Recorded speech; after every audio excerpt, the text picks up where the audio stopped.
The question, when we've talked about it before, just the ROI of social media, I think one of the things that we do is educate business owners and marketing departments in talking about what the ROI is of certain things. What's the ROI of your logo?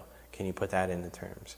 What is the ROI of your office space? And what is the ROI of your last campaign that you ran on Google AdWords? Maybe they'll have the AdWords, but they may not have the other information. So when they ask about the ROI of social, you have to really start to pull some pieces out. We've talked about it in a couple of different questions here around, ultimately you want to lead to sales, but there's a couple pieces that you want to look at before there is brand awareness. A lot of people are on social media just for brand awareness because everything else works.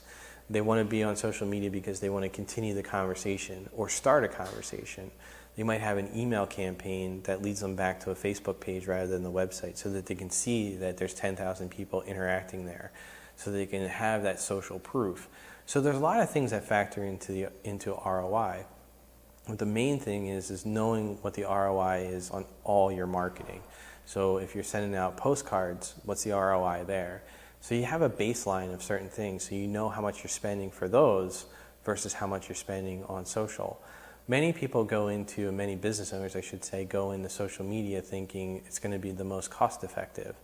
Well, if you just spent 20 grand on a postcard campaign that brought in 5 times, brought in $100,000 in revenue, and then you want to spend, $500 on a social media thing, that doesn't compute, right?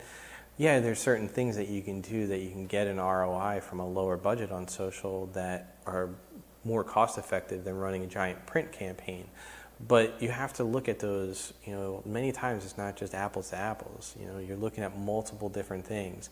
So understanding the ROI of certain pieces of your business is important, and fitting them into social media is equally as important so that we can have not only a foundation that we can work off of, but we can set the proper strategy so you start to see ROI, whether it's brand awareness, sales, etc.